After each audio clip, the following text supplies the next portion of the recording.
வணக்கம், நான் உங்கள் ஜெயா. இன்றைக்கி நம்ம இந்த வீடியோவில் தாமஸ் கிரே எழுதின எலிஜி ரிட்டன் இன் அ கண்ட்ரி சர்ச்யார்ட் இந்த போமுடைய சம்மரியை பார்க்கலாம் வாங்க. தாமஸ் கிரே இங்கிலாண்டில் 1716 பிறந்தார். 1771 இறந்துட்டார். அவர் முதல்ல இதில் அவரோட பேரை போடாமல் தான் 1751 பப்ளிஷ் பண்ணார். ஆனால் இதுதான் அவருடைய ரொம்ப முக்கியமான படைப்பாக அமைஞ்சிருக்கு. அவருக்கு மட்டும் இல்லை, 18th century இங்கிலாண்டில் எழுதப்பட்ட எழுத்துக்களில் இந்த போம் முக்கிய இடத்தை வகிச்சதுன்னு சொல்லலாம். இதில் அவர் ஒரு இங்கிலாண்டில் இருக்கக்கூடிய ஒரு கல்லறையிலேருந்து தான் அதை எழுதுகிற மாதிரி இருக்குது. இந்த போயம் ஆரம்பிக்கும் போது அப்போ தான் சாயங்காலத்துலேருந்து இரவை நோக்கி மணி நகர்ந்துட்டுருக்கு. சர்ச்சில் மணி அடிக்குது. அந்த மணி சத்தத்தை கேட்ட உடனே அங்கே புல் மேய்ஞ்சிட்டு இருந்த எல்லா பசுக்களும் அது மேய்ப்பாளரும் சேர்ந்து அவங்க வேலை முடிஞ்சிச்சுன்னு சொல்லிட்டு வீடை நோக்கி போகிறாங்க. ஆனால் இந்த போம் நம்மக்கிட்ட பேசுகிற மாதிரி இருக்குது. அந்த ஸ்பீக்கர் அங்கேயே தான் தங்கியிருக்காரு. இன்னும் இருட்டாவது. அவரால் அந்த பீட்டல்ஸ்லாம் பறக்கிறத பார்க்க முடியுது. ஒரு டவர் மேலேருந்து ஒரு ஆந்தை சத்தம் போடுது. அதுவும் அவர் சொல்கிறாரு அது நிலவை பார்த்து சத்தம் போடுது அப்படின்னு. அதுக்கப்புறம் அவருக்கு இங்கே இருக்கிற எல்லா கல்லறைகளையும் பார்க்குறாரு. அப்போ அவர் யோசிக்கிறாரு, இந்த கல்லறையில் புதைக்கப்பட்ட மனிதர்கள்லாம் இனிமேலுக்கு என்ன செய்ய மாட்டாங்க. அவங்க இனிமேலுக்கு எந்த ஒரு சத்தத்தோ எந்த ஒரு இடையூறுக்கோ அவங்க எழுந்துக்க மாட்டாங்க. வீட்டுக்கு திரும்பி போக மாட்டாங்க. அவங்களோட மனைவிகள் அவங்கள வரவேற்கிற மாதிரி நடந்துக்க மாட்டாங்க. அவங்க குழந்தைகள் அவங்கக்கிட்ட ஓடி கொஞ்சிறது செய்ய மாட்டாங்க. ஏன் அவங்களோட நிலத்தை கூட அவங்க இமைக்க விட மாட்டாங்க. ஏன்னா அவங்க நிரந்தர தூக்கத்துக்கு போயிட்டாங்க. இந்த கல்லறையில் இருக்கக்கூடிய எல்லா மனிதர்களும், புதைக்கப்பட்ட எல்லா மனிதர்களும் ஒரு சாதாரண பின்னணியிலேருந்து வந்தவங்க தான். அதனால தான் அவங்க கல்லறையில் ரொம்ப பெருசாக எதுவும் எழுதப்படலை. ஆனால் அதுக்காக நம்ம அவங்கள கீழே பார்க்க தேவையில்லை. ஏன்னா இந்த ambition, achievement, power, beauty, wealth, fame எது சொன்னாலும் அது எதுவுமே நம்ம மரணத்தை தடுக்க போகிறதில்ல. நீங்கள் வாழ்நாளில் எவ்வளோ சாதித்தாலும் கடைசியில் ஒரு நாள் இறந்து தான் ஆகணும். அதனால் அவர் என்ன சொல்கிறாருன்னா, இங்கே புதைக்கப்பட்டவங்க எல்லாருமே சாதாரண மக்கள் தான். ஆனால் அவங்கக்கிட்ட அசாத்திய திறமை இருந்திருக்கலாம். ஆனால் அந்த திறமையை வெளியில் காட்டக்கூடிய ஒரு சந்தர்ப்பம் அவங்களுக்கு அமையாமல் இருந்திருக்கலாம். இதே சமயத்தில் அவர் என்ன சொல்கிறாருன்னா, இந்த உலகத்தில் நிறைய பேர் ரொம்ப சாதிச்சிருக்காங்க. அதாவது ஒரு ஆலிவர் கிராம்வெல்லை கூட எடுத்துக்கலாம். ஆனால் சாதித்தவங்க நிறையா பேர் கையில் இரத்தக்கரை இருக்குது. இங்கே புதைக்கப்பட்ட மக்கள் யாரோட கையிலையும் மற்றவங்களோட இரத்தக்கரை இல்லை. இவங்க வரலாறு புத்தகத்தில் இடம் பெறலை. ஆனால் அவங்க வாழ்க்கையில் மற்றவங்கள கஷ்டப்படுத்துகிற மாதிரி எந்தவித குற்றமும் செய்யாதவங்க. எல்லாரும் இறந்து தான் ஆகணும். இயற்கை அதுதான் நமக்கு சொல்லி கொடுத்துருக்கு. இப்படி சொல்லிக்கிட்டே வரும்போது அவர் தன்னோட இறப்பையும், ஏன்னா எல்லாருக்குமே இறப்பு இருக்குன்னா இந்த கவிஞருக்கும் இறப்பு இருக்கு இல்லையா, அப்போ நினச்சி பார்க்குறாரு, நம்ம இறந்துட்டப்புறம் என்ன ஆகும். நம்ம இறந்துட்டப்புறம் நம்ம இப்போ நின்று இந்த கல்லறைகளை பார்க்குற மாதிரி யாராவது ஒருத்தவங்க இங்கே நின்று அவரோட கல்லறையை பார்க்கலாம். அப்போ அங்கே பக்கத்தில் இருக்கக்கூடிய யாராவது ஒருத்தவங்க, அதாவது ஒரு ஆடு மேய்ப்பராக கூட இருக்கலாம், அவரை பார்த்து இந்த கல்லறையில் இருக்காரே இவர் யாருன்னு கேட்கலாம். அப்போது அந்த ஷெப்பர்ட் சொல்வார், எனக்கு ஞாபகம் இருக்குது, இவர் தினமும் இந்த பக்கம் வருவார், இயற்கையை ரசிப்பார், அங்கேயே கொஞ்ச நேரம் உட்காந்து அமர்ந்து ஓய்வு எடுப்பார். ஆனால் திடீர்னு ஒரு நாள் அவரை பார்க்கல. 2 நாள் கழித்து அவரை பார்த்தேன். எப்படின்னா எல்லாரும் அவரை புதைக்கிறதுக்காக தூங்கி வரும்போது பார்த்தேன் அப்படின்னு சொல்லிட்டு அந்த கல்லறையில் எழுதியிருக்கிற எப்பித்தட்டை படித்து பார்த்துங்கன்னு சொல்கிறாரு. ஏன்னா அவருக்கு படிக்க தெரியாது. அந்த வந்த விருந்தாளி, அதாவது கெஸ்ட், அந்த விசிட்டர் அந்த எப்பித்தட்டை படிக்கிற மாதிரி இந்த கவிதை முடிஞ்சிருக்கு. வாங்க கவிதையில் என்ன எழுதியிருக்காருன்னு பார்க்கலாம். The curfew tolls knell of parting day. அதாவது அந்த மணி அடிக்குது, இன்றைக்கி நாள் முடிஞ்சிடுச்சுன்றது அது சொல்லிடுது. The lowing herd wind slowly over the lea. அது வரைக்கும் மேய்ஞ்சின்றிருந்த அந்த ஆடு மாடுங்கள்லாம் திருப்பி அவங்களோட இடத்துக்கு போகிறாங்க. த ப்ளோமேன் ஹோம்வர்ட் பிளாட்ஸ் இஸ் வியரி வே. அவங்கள மேய்ச்சிட்டு இருந்தவங்களும் அவங்களுடைய வழியை நோக்கி திரும்பி போகிறாங்க. And leaves the world to darkness and to me. அவங்க போயிட்ட அப்புறம் இந்த உலகம் இருட்டில் முழுகுது. எல்லாரும் போயிட்டாங்க என்னை தவிர. Now fades the glimmering landscape on the sight, and all the air a solemn stillness holds. Safe where the beetle wheels his droning flight, and drowsy tinklings lull the distant folds. Save that from yonder ivy-mantled tower the mopping owl does to the moon complain of such as wandering near her secret bower molest her ancient sultry reign. எல்லாமே இருட்டில் மூழ்கினே வருது. அவர் காதில் அந்த வீட்டில் வந்து பறக்கிற சத்தம் கேட்குது.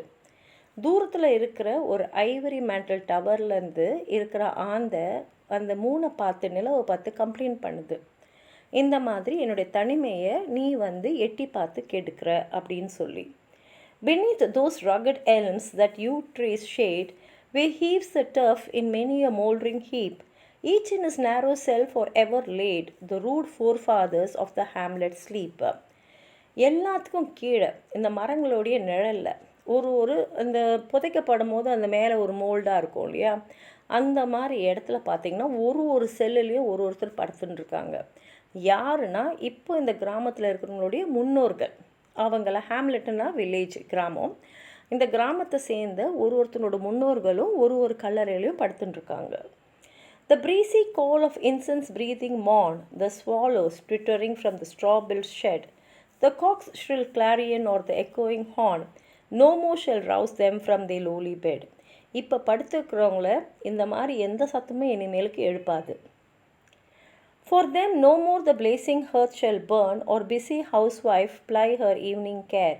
No children run to lisp their sire's return, or climb his knees the envied kiss to share.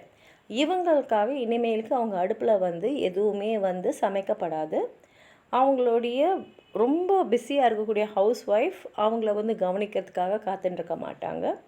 அவங்களோட குழந்தைங்க இவங்க திரும்பி வந்தோன்னு ஓடி வந்து அவங்க மடியில் உட்காந்து அவர் குடிக்கூடிய முத்தங்களுக்காக சண்டை போட மாட்டாங்க. Oft did the harvest to they sickle yield, they furrow oft the stubborn globe has broke. How jocund did they drive their team afield, how bowed the woods beneath a sturdy stroke. Let not ambition mock their useful toil, their homely joys and destiny obscure. இனிமேலுக்கு இந்த வயலில் அவங்க போய் வேலை செய்ய போகிறதில்ல. அங்கே இருக்கிற மரங்கள்லாம் அவங்களுடைய வேலையால் வெட்டப்பட போகிறது இல்லை. ஆனால் இப்போ ஒருத்தன் வாழ்க்கையில் ஆம்பிஷனாக இருக்கணும்னு சொல்கிறோம் இல்லையா, அந்த ஆம்பிஷனாக இருக்கணுன்றது இவங்க வாழ்க்கையில் இல்லையே நினச்சி நம்ம வந்து அவங்கள சாதாரணமாக பார்க்கக்கூடாது. Nor grandeur here with a disdainful smile the short and simple annals of the poor. இவங்களாம் ஏழைகளாக இருந்திருக்கலாம், சாதாரண வாழ்க்கையை வாழ்ந்திருக்கலாம். ஆனால் அதுக்காக அவங்களெல்லாம் வந்து நம்ம ரொம்ப சாதாரணமாக பார்த்துடக்கூடாது. The boast of heraldry, the pomp of power, and all that beauty, all that wealth ever gave, awaits alike the inevitable hour. ஏன்னா என்னதான் இருந்தாலும், என்னதான் அழகு இருந்தாலும், என்னதான் பவர் இருந்தாலும், என்னதான் பணம் இருந்தாலும், எது இருந்தாலும் சரி, கடைசியில் அவங்க இறந்து தான் ஆகணும். The path of glory led but to the grave. ஏன்னா எல்லாருடைய வழிபாதையும் கடைசியில் முடிய போகிறது கல்லறையில் தான். Nor you, ye proud, impute to these the fault, if memory over their tomb no trophies raise. Way throng the long-drawn aisle and fronted vault, the pealing anthem spells a note of praise. இப்போ இவங்க கல்லறையில் இவங்களுடைய சாதனைகளை பற்றி எதுவுமே எழுதப்படாமல் இருக்கலாம். Can storied urn or animated bust back to its mansion call the fleeting breath? ஏன்னா இப்போ கல்லறையில் பெருசாக எழுதக்கூடிய ஒரு விஷயம் அதாவது இவங்க வாழ்க்கையில் நடந்திருந்தா அது அவங்களுடைய இறுதி மூச்சியை நிற்காமல் வச்சுருக்குமா? எப்படியும் இறுதி மூச்சு நின்று தான் இருக்கும். Can honor voice provoke the silent dust, or flattery soothe the dull cold ear of death? இப்போ இவங்களை சுற்றி பலரும் வந்து புகழான சூட்டிகிட்டே இருந்தோன்னா அந்த புகழ் அந்த இறப்பை தடுத்து நிறுத்திருக்க முடியுமா? Perhaps in this neglected spot is laid some heart once pregnant with celestial fire, hands that the rod of empire might have swayed, or waked to ecstasy the living lyre. ஒருவேளை இங்கே படுத்துட்டுருக்கவங்க யாராவது சந்தர்ப்பம் கிடச்சிருந்தா ஒரு ராஜாவாக கூட ஆயிருக்கலாம். ஏன்னா அத்தகைய திறமை அவங்ககிட்ட இருந்திருக்கலாம். இல்லை ஒரு பெரிய இசை, அந்த லயர்னால் அது ஒரு மியூசிக்கல் இன்ஸ்ட்ருமெண்ட்டு, அத்தகைய இசையை வந்து பொழியக்கூடிய திறமை உள்ளவங்களாக இருந்திருக்கலாம். But knowledge to their eyes are ample page, rich with the spoils of time, did never unroll. Chill penury repressed their noble rage and froze the genial current of the soul. ஆனால் அந்த மாதிரி ஒரு சந்தர்ப்பம் அவங்க வாழ்க்கையில் நடந்தே இருக்காது. இருந்திருந்தால் அவங்கள வந்து ஒரு சாதனையாளராக இருந்திருப்பாங்க. Full many a gem of purest ray serene the dark unfathomed caves of ocean bear. Full many a flower is born to blush unseen and wasted sweetness on the desert air. இந்த மக்கள் மட்டும் இல்லை, இந்த உலகத்தில் பார்த்தீங்கன்னா இப்போ கடலில் பார்த்தீங்கன்னா நிறைய விஷயங்கள் வந்து தோன்றி மறைஞ்சிருக்கு. ஒரு டெசர்ட் பாலைவனத்தில் பார்த்தீங்கன்னா அங்கேயும் மலர்கள் பூக்கும், அதில் மனம் வீசும். ஆனால் அந்த பூக்களோ அந்த மனத்தையோ பார்க்கவோ சுவாசிக்கவோ யாருமே இருந்திருக்க மாட்டாங்க. ஆனால் அதுக்காக அந்த மலரை நம்ம வந்து குறைச்சி மதிப்பிட முடியாது. அந்த மலரோட அழகும் சரி மனமும் சரி உலகத்தில் இருக்கக்கூடிய மற்ற மலர்களுக்கு இணையாக தான் இருந்திருக்கும். என்னென்னா அது பாலைவனத்தில் இருக்கிறதுனால யாருமே அதை பார்க்கல, அது அப்படியே அந்த பாலைவனத்திலே காஞ்சி போயிடுச்சு. Some village Hampton that with dauntless breast the little tyrant of his fields withstood. Some mute inglorious Milton here may rest, some Cromwell guiltless of his country's blood. இங்கே இருக்கக்கூடியவங்க பெரிய கவிஞராக, மில்டன் மாதிரி பெரிய கவிஞராக இருக்கக்கூடிய திறமை உள்ளவங்களாக கூட இருந்திருக்கலாம். நாட்டிய ஆண்ட கிராம்வெல்லுடைய தைரியமும் பலசாலமும் அவங்களுக்கும் இருந்திருக்கலாம்.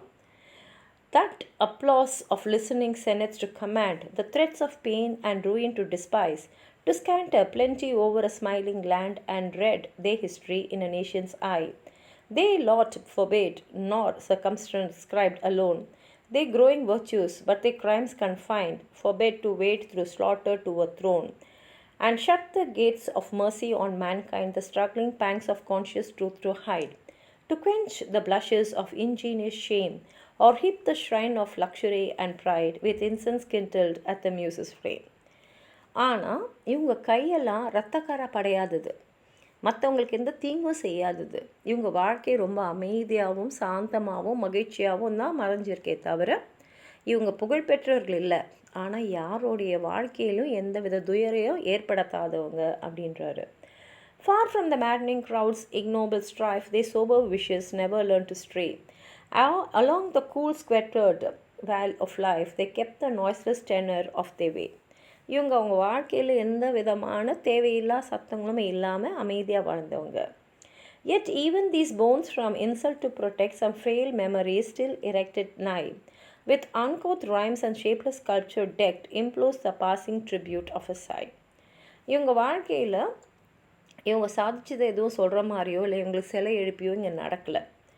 இவங்களோட வாழ்க்கை அமைதியாகவே இருந்து கடந்துடுச்சு.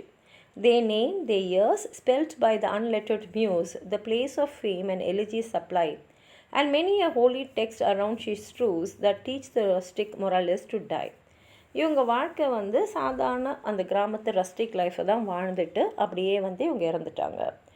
For who to dumb forgetfulness a prey, this pleasing anxious being ever resign. Let the warm presence of the cheerful day nor cast one longing lingering look behind. On some fond breast the parting soul relies, some pious drops the closing eye requires. Even from the tomb the voice of nature's cry, even in our ashes live they wanted fires. ஆனால் இவங்களுக்குள்ளே நிறைய ஆசைகள்லாம் இருந்திருக்கும், நிறைய திறமைகள்லாம் இருந்திருக்கும், எல்லாமே அவங்க மரணத்தோடு போயிருக்கும். For thee who mindful of the unhonored dead, dosed in these lines they artless tale relate. If chance by lonely contemplation led, some kindred spirits shall inquire thy fate.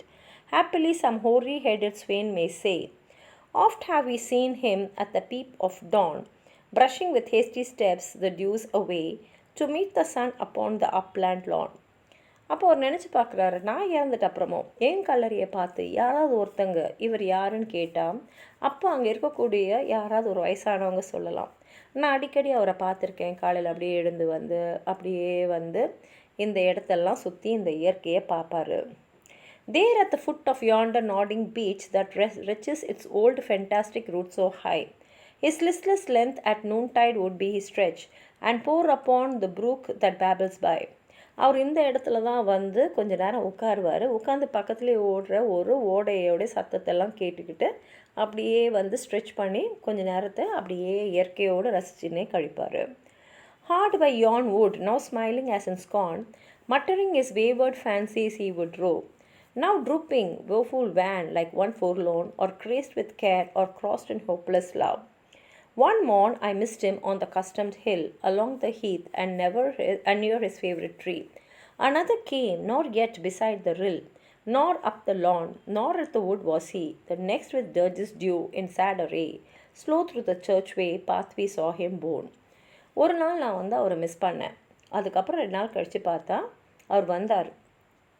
ஆனால் இந்த பக்கம் வரல, அந்த பக்கம் வரல. அவரை எல்லாருமே தூக்கிட்டு வர மாதிரி வந்தார். சர்ச் வேல வந்து எல்லாரும் அவரை தூக்கிட்டு புதைக்க தான் வந்தாங்க. Approach and read, for thou canst read the lay graved on the stone beneath yon aged throne.